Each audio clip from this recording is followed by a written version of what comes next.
Assalamualaikum warahmatullahi wabarakatuh. Perkenalkan, nama saya Nur Haris Purnomo Adi, NIM saya 20301021 2009. Assalamualaikum warahmatullahi wabarakatuh. Perkenalkan, nama saya Nur Haris Purnomo Adi, NIM saya 20301021 2009. Di sini saya akan menjelaskan tentang pembelajaran seni rupa di SD. Pembelajaran seni rupa di SD tersendiri itu ada 6 bagian. Yang pertama, perkembangan seni rupa anak. Yang kedua, bentuk rencana pembelajaran. Yang ketiga, menentukan materi pelajaran. Yang keempat, kegiatan belajar mengajar. Yang kelima, media pengajaran, dan serta yang keenam yaitu metode memilih metode atau metode pembelajaran yang kita pilih. Oke, di sini saya akan membahas yang bagian pertama, yaitu perkembangan seni rupa anak. Nah, perkembangan seni rupa anak sendiri itu ada 6 bagian. Di sini sudah saya catat. Yang pertama yaitu adalah masa mencoreng. Masa mencoreng ini dari umur 2 tahun sampai 4 tahun.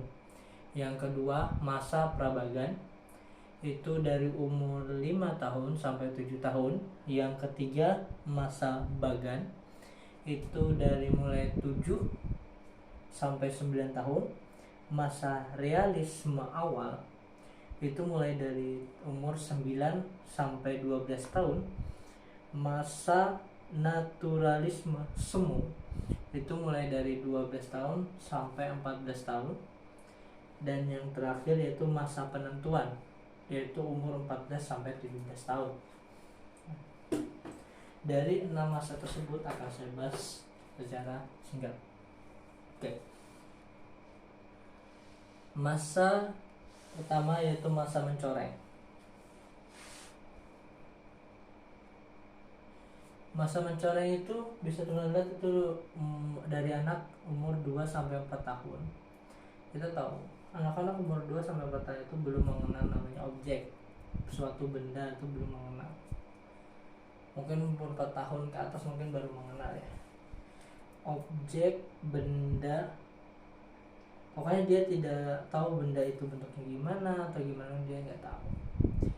Jadi untuk masa mencoreng ini, anak atau anak-anak yang umur 2 tahun itu taunya cuma menggaris, garis, terserah dia garisnya seperti apa.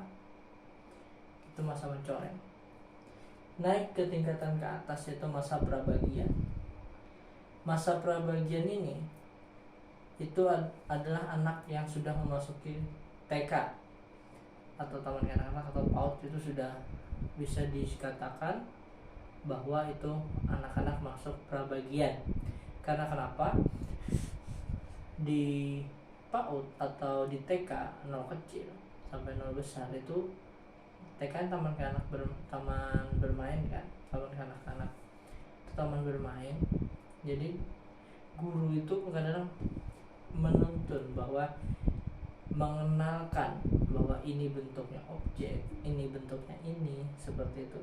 Dan hasil gambarannya pun mempengaruhi. Dari asalnya coret-coret yang gak jelas, timbullah dari coret ini jadilah sebuah garis.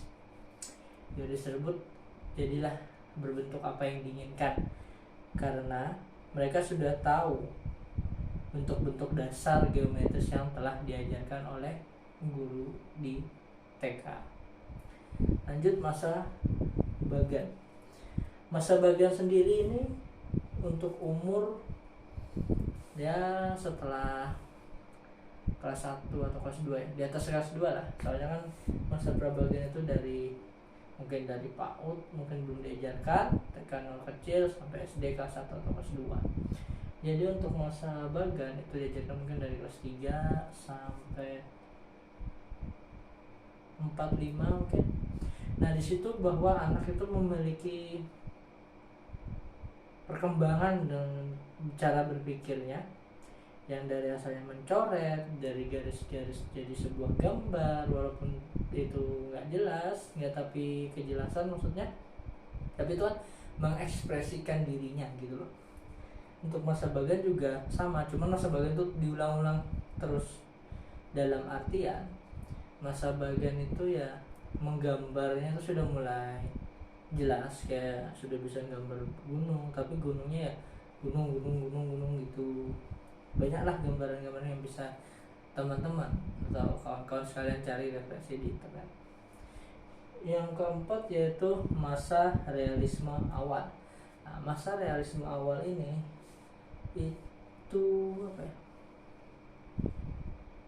Itu anak itu sudah memikirkan dengan lingkungan sekitarnya atau sesuai kenyataan. Contoh misalnya dia mau gambar ikan di dalam akuarium, dia gambar itu semuanya, tapi kadang-kadang akuariumnya kecil, ikannya besar daripada akuarium gitu loh. Maksudnya masa realisme awal ini.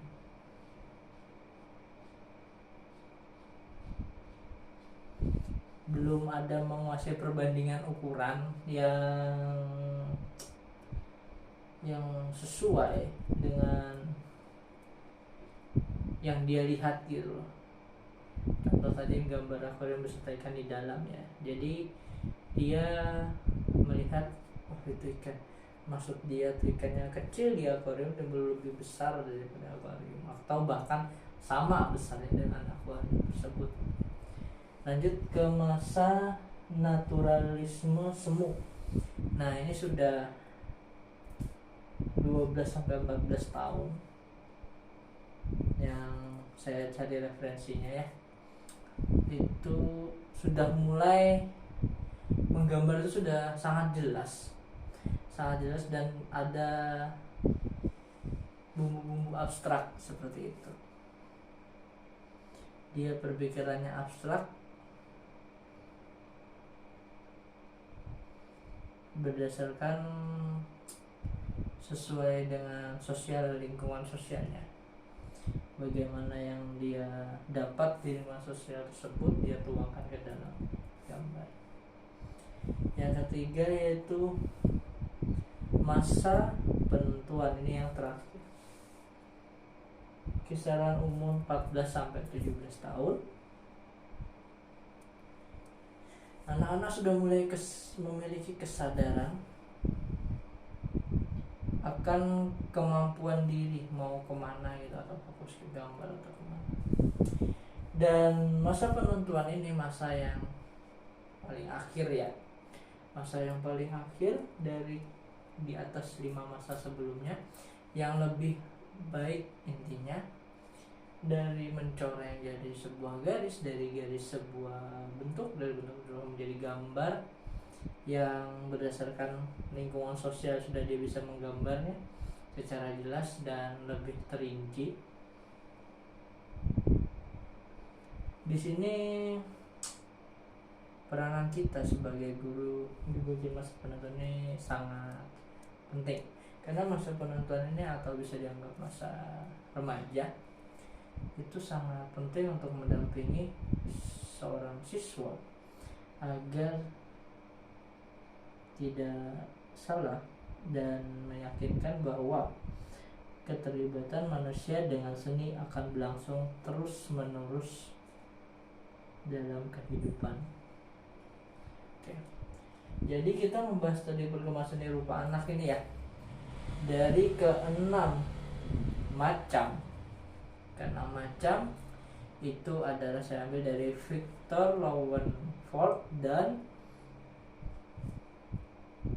temannya, saya lupa temannya ya, adalah Victor. Ini dikemukakan oleh Victor ada 6. Banyak para pendapat ahli yang mengemukakan ada yang 5, ada yang 7, berbeda-beda. Jadi saya ambil yang 6 sesuai yang ada di buku. Jadi sekian presentasi saya. Apabila ada salah kata, salah ucap, salah penjelasan, mohon dimaafkan karena masih dalam proses pembelajaran. Di sini saya mengucapkan terima kasih banyak. Apabila ada salah kata, tolong maafkan, dan sampai jumpa lagi. Assalamualaikum warahmatullahi wabarakatuh. Sekian dan terima kasih.